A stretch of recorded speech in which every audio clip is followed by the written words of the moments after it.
What's up, everybody? Welcome to the Good Wolf Project. I'm your host, Jerry Scarlato, and today I want to talk to you about why you should never compromise on your standards.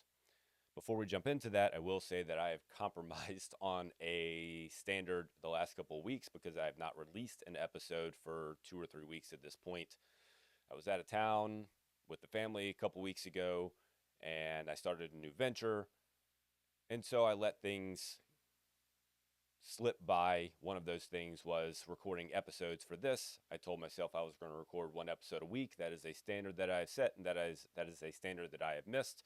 So I will start by saying that all human beings miss on their standards at some level at some point. The question is, do you recognize that and then adjust and make sure that you reestablish the standard, or do you just accept it and move on? It would have been easy enough for me to just accept it, maybe stop doing the podcast altogether, or be a little more sporadic, or just keep pushing it down the road. Now I'm not going to start this week again. I'll wait till next week to start.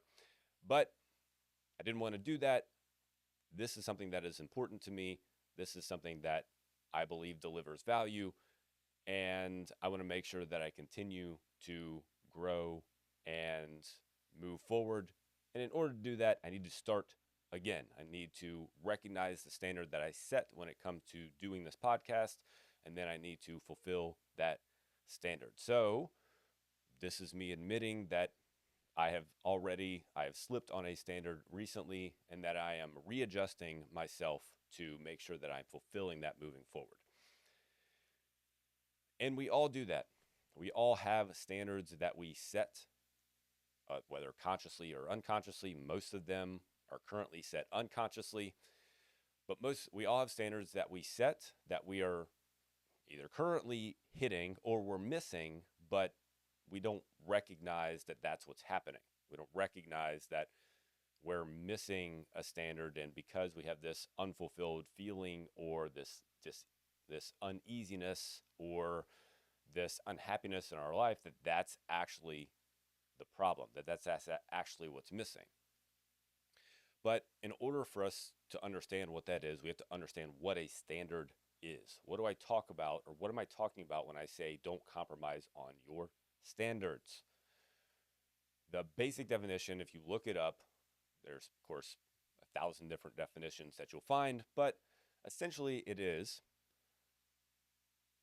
I wrote it down and now I lost it. There it is. Conforming to an established measurement or value. Conforming to an established measurement or value.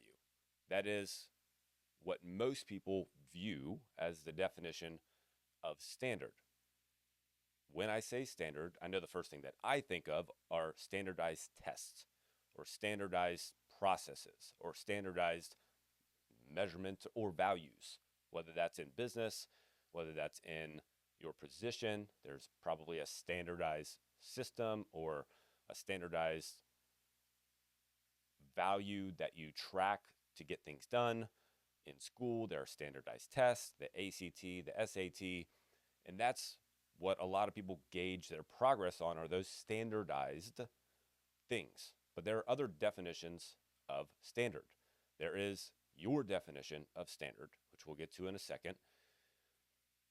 But the reason most people don't make progress is because they compare themselves, or they fulfill the general definition of standard. They conform themselves to an average, essentially.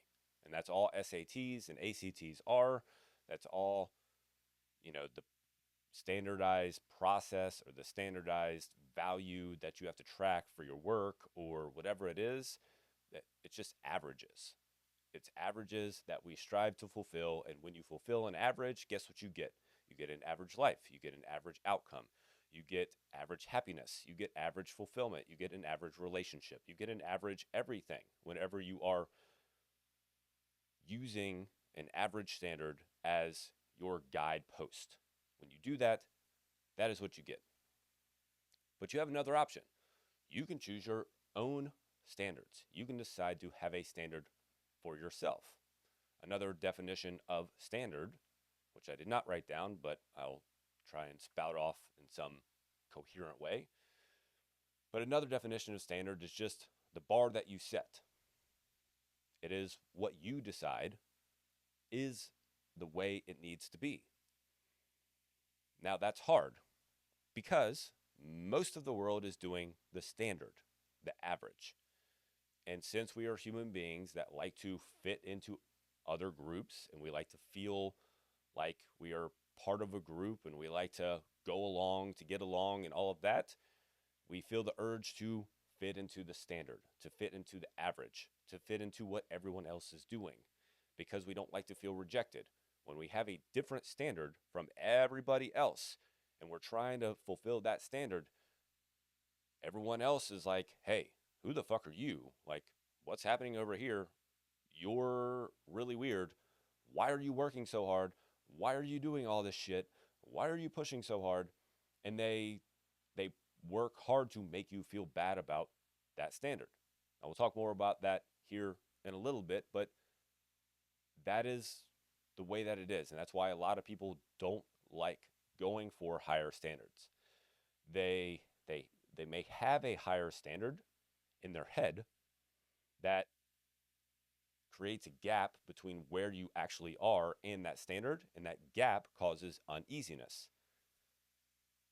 But the urge to fit into the tribe, to fit into the group, to follow along is stronger for a lot of people than actually fulfilling the standard that they have for their life or their health or their finances or their career or whatever it is.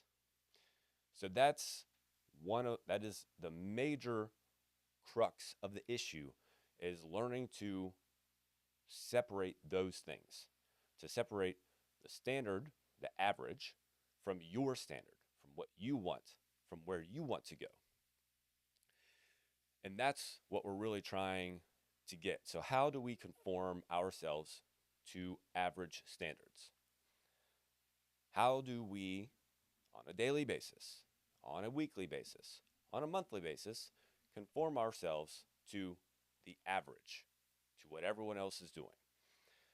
I like to think of things in four buckets: health, wealth, love, and happiness. So within those things, we can come up with examples of how we conform to the average standard. So within health, if you look at the average person, what is the average person? They are overweight or obese, generally about 15 to 20 pounds. They are on, the average person over the age of 32 or 35 is on at least two medications, have some form or developing some form of chronic disease, exercises rarely, if at all, and on and on and on.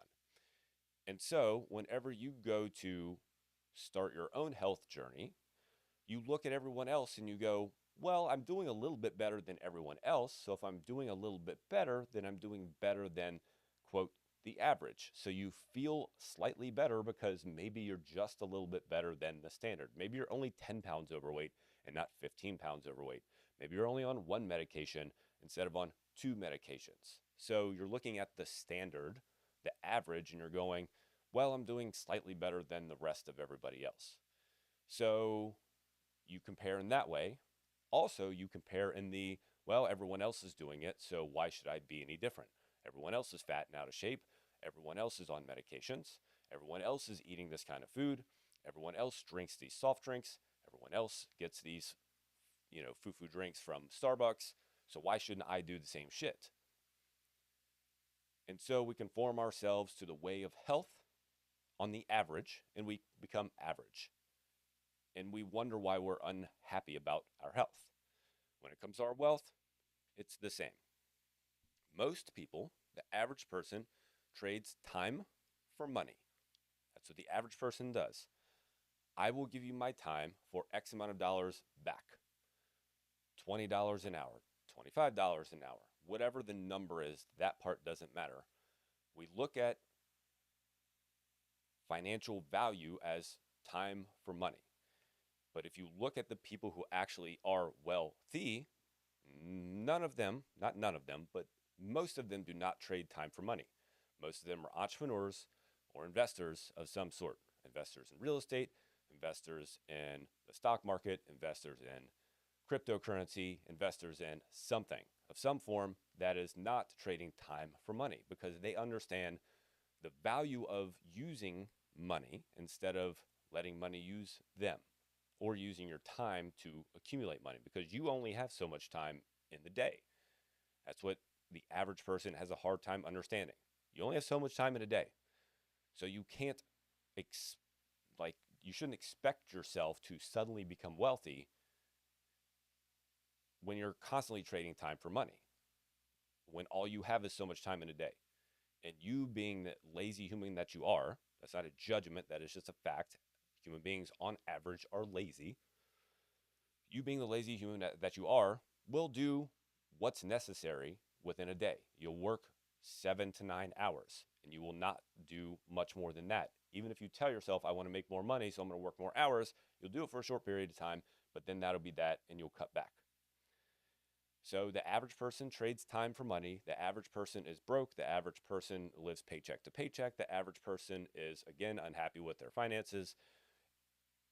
And when you look around, that's what everyone's doing. So you go, well, this person is trying to get more dollars per hour, so I'm going to do the same.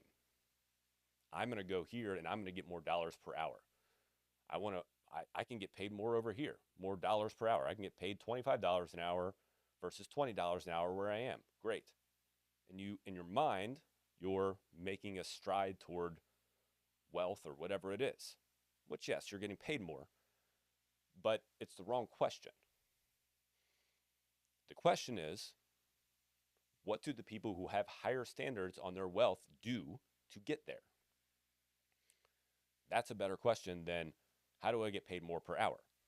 Because you don't get wealthy getting paid per hour, trading time for money. Within the love category, it is very similar that when we look around how other couples treat each other, we see that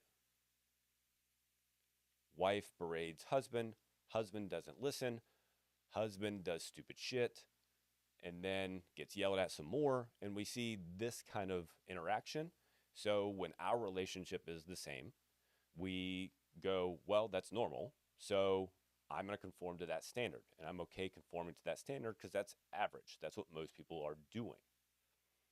When we see a lot of people just, well, people just argue and that's what they do. And people just put each other down in their relationships and that's what they do. People, complain about, oh, it's thank goodness I get to not spend time with my husband or wife this weekend because they're out on a trip with the boys or the girls. Then we go, oh, okay, well, I'm supposed to not enjoy time with my husband or wife or my significant other, which is bullshit and why most marriages are not terribly happy and fulfilling. But we look at the standard and we look at the average and we go, well, that's the way that everyone else is doing it. So I will fit the mold. I will follow the average. I will follow the standard. The last category is happiness, which is just a general category of how you are feeling about your life and the things that you're doing within your life to bring you a level of happiness. The problem is most people are too damn busy to even think about what's making them happy or even think about doing something different to make them happy. The average person thinks that doing things is the way to, not happiness, but it's the way life is. Being busy is a virtue, that doing more things is contributing more to your life, the life of others, that just doing things is the way it's supposed to be. That's what many people think. That's the way many people go about their life. But then you just end up doing things for the sake of doing things. And doing things for the sake of doing things is not productive. It is just doing things. It's just adding things to your plate. It's just movement for the sake of movement. The Question is, what do you want your life to look what do you want your life to look like? And then, once you know what you want your life to look like, how do I build that? And how do I start doing things to fulfill that, which is your standard? But again, we're comparing ourselves to everybody else. We're using the standard of most people, of the general population. And the standard of the general population is to just be busy.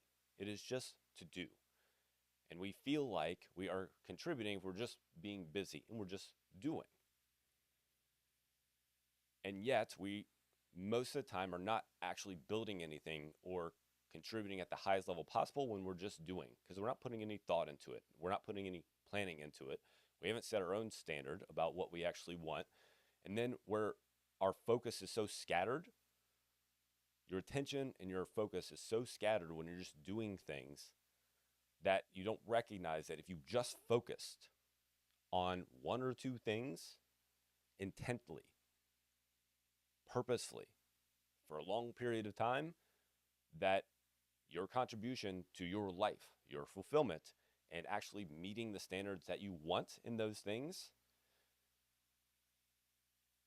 the odds of that happening would be significantly higher. So it's very easy to fall into this habit of conforming, this habit of following along, this habit of just doing the same thing and filling the same standards that everyone else does. And how do we know that we are missing our standard? So if you're telling me, Jerry, that I'm conforming to something, I'm conforming to other people's standards, how do I know that I am missing my own standard? Well, to an extent, you are fulfilling your own standard, because wherever you are in life, in whatever it is, you are fulfilling your own standard. That's what you're currently doing in all of it, to a degree. And yet, we all have this little voice inside of us that wants more, that knows we can do more, that expects more out of this thing called life, and has this urge to want to do more. And that is a different level of standard that is subconsciously sitting there. That's the standard that we're talking about you're missing. For most people, it's they ignore it, they kind of bury it, they slowly just send it lower down in their brain. When it pops up, they go, "Oh, that's unrealistic. Oh, I can't do that. Oh, I'm too old. Oh, I'm too far along. Oh, I've already put too much effort into this other thing." Whatever you tell yourself, that's what happens. But the reason that it keeps popping up is because it's important. That discomfort, that dis-ease, that uneasiness, that unhappiness that you feel from time to time when you're like, "Oh, I wish my health were a little better. Oh, wish my finances were a little better. Oh, man, this fucking job sucks. Oh, I have this dream that I want to do and I keep thinking about it. It keeps popping up in my head, but I have this over here and I've been working on this for so long, and I've been in this job for so long, so I don't want to just brush it aside, and maybe I'm too old to start something new, so on and so forth." So you come up with all these excuses and all these rationalizations, and look at everybody else around me. They're all doing the same thing I'm doing and they seem to be happy. Why can't I also be happy doing what I'm doing? Why do I have to have these dreams and these ideals and these high expectations and standards and things that I want to do? Why can't I just bury them and wish that they were gone? And we rationalize our high standards for our life away because it feels uncomfortable to confront. And it's fucking hard to confront. It's challenging. Yes, of course, the shit's hard. But when you feel that uneasiness, when that thought pops into your head, what am I doing with my life? Why am I not doing this thing that I want to do? I get this inkling that I want more, but then I just bury it. Whenever that happens and you bury it, all you're doing is literally creating more uneasiness in your life, lowering your standard, and therefore guaranteeing that you will not get what you want out of whatever area it is that you want to work on: your health, your wealth, your love, or your happiness. No matter what area, if you don't pay attention to that voice inside your head that says you can do more and you continue to bury it, then you will never reach a higher level of standard. You will never reach a higher level of life. You will never reach a higher level of happiness and fulfillment. That won't happen because you're burying your expectations of yourself. You are burying your standard. You are burying what you believe you can actually do. So, how do we start to overcome the urge to conform to other people's standards, to the average? That is the urge that we all have. We all have it because we're all tribal and we're all community based. We want to be part of a community, we want to feel accepted. And whenever we conform, we are accepted. Yay, you're part of us. You're who we are. You are average. Good for you. But you don't want average. You want better. You want more. And you know that that is the case. You know that you want more. So how do you start to do that? Number one, decide what your standards are for the different categories of life: for health, for wealth, for love, for happiness, and any other category that you may want to add. What are your standards? Start there. What are your standards? What are the standards that you want to meet in those areas? Ignore what the fuck everybody else is doing. Ignore what everyone is saying. Ignore the actions that they're taking or the current outcomes that they have. Everybody. What do you want in those areas for your health? Do you want to be at a good, healthy weight? Do you want to have a six-pack? Do you want to have chiseled shoulders, nice arms, bigger legs? Do you want to fit into a certain kind of clothing? Do you want to fit in a certain size of clothing? What do you want with your health? Do you want to get off of all your medications? Do you want to be able to move and be mobile? Do you want to be independent? Do you want to be able to run sprints? Do you want to be able to do, like, what does that look like? Not based on what are people in my age category or people like me currently doing. No, wrong question. What do you want in your wealth? What do you actually want in your love, in your happiness? What are the expectations that you have? What is the standard that you want to set for that area of your life? Start there. Next, where are you? Where are you with meeting that expectation, with meeting that standard? If your expectation, if your standard in your health is to be at a certain weight with 12% body fat and to be able to lift a certain amount of weight in the gym, or to be able to run a marathon or a 5K at a certain pace, and currently you're 35 pounds overweight, you're on 2 medications, you are developing or have chronic diseases, you can barely move, your knees hurt, so on and so forth, you have a long way to go. But you have to be real about what that looks like. You can't fool yourself into thinking otherwise. And you are the easiest one to fool. So you have to you have to ask yourself, where am I currently when it comes to meeting the standard that I want? Then you can see how big of a gap there is, because there's a gap, and you have fooled yourself so far into thinking that the gap is smaller than what it actually is. It's probably pretty big. But guess what? You can make a lot of it up pretty quickly. Pretty quickly. All you have to do then is to set a plan to close the gap. What are you going to do to start to meet your standard? Your standard. Not the world's, not your neighbor's, not your mom's. Your standard. What are you going to do? What's the plan? It doesn't have to be the ongoing forever plan. That's important to understand. You will change the plan. It will adapt. You may change it in a month. You may change it in 3 months. You may not have to change it for a year. Great. But what is your starting plan to close the gap between where you actually are and the standard that you have set. Then take action on the plan and do not conform. Do not compromise. Take action, don't compromise. Because you will feel the urge to compromise. You will feel the urge to stop. Your mind, and your body will tell you this is too hard. This is too challenging. You can't do this. You've tried this before and it's not possible because you've already quit this 3 times. Why are you trying this again? Your body, you'll get these weird feelings and your body will want to do something else. It'll want to go back to the way things were. Let's go back to being busy. Why are you doing less things? I want you to do more things. I want you to be more active. And you'll convince yourself that that's just the way that you are.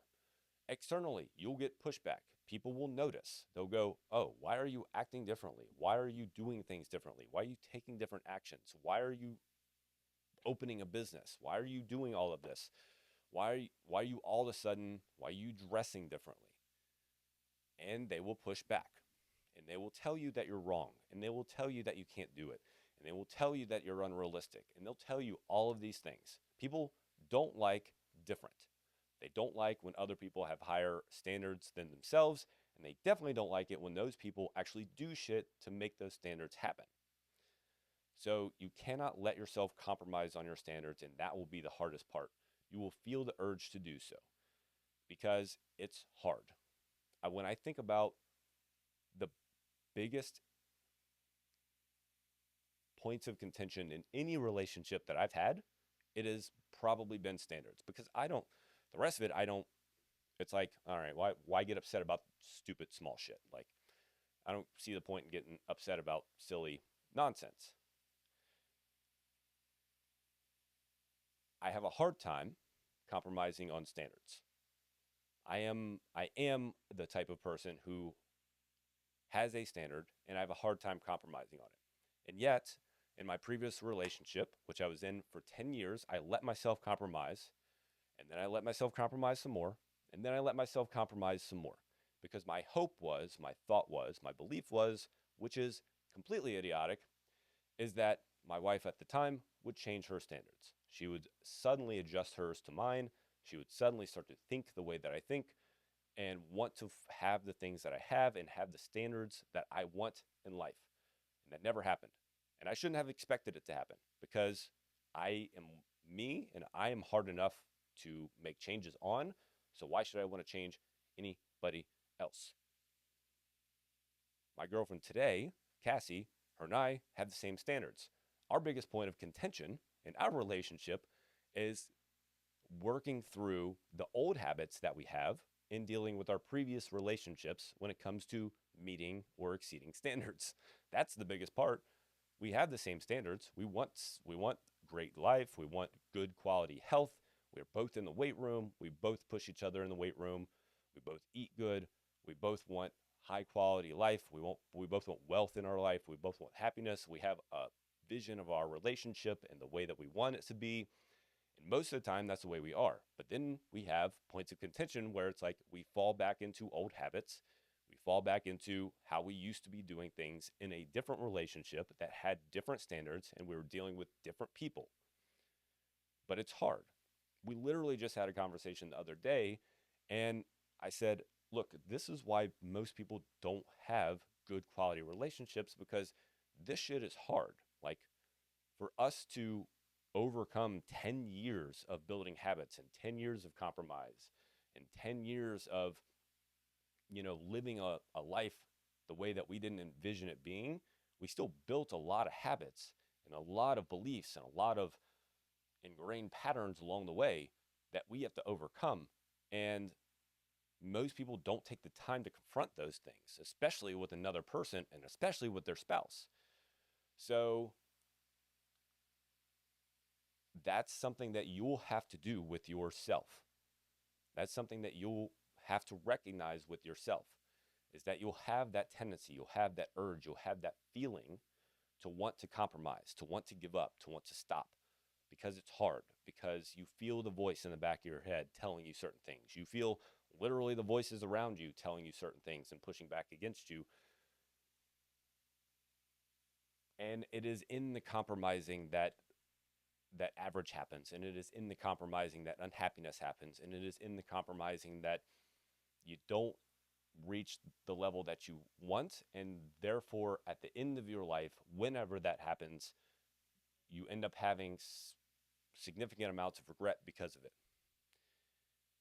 And that, for me, is the scariest thing, is not getting to the end and going, I I gave it my best shot to fulfill the standards that I had in life. I gave it my best to fulfill the standards that I had in life. And if that's you, then it's time to get to work. You are running out of time. I don't care if you're 15, 20, 30, 50, 70, doesn't matter, young, old. We're all running out of time constantly. Literally every second that goes by is a second you don't get to see again, ever. Never, not once. So your choice is to decide to start today, to set your standard, figure out where you are, create a plan, and then execute on the plan, and don't compromise. Or you don't. But that's up to you. But don't fool yourself into thinking that anything else is any different or anything else is true. Because reality is the only thing that is true, and the reality is you are currently not meeting your standards. You are following somebody else's, and you're letting yourself be fooled into thinking that you're the puppet master when it is somebody else. Don't let that be you. Get into action, stay in the action, fulfill your standards, don't compromise, and keep pushing forward. Thanks for listening to me babble as usual, and until next time.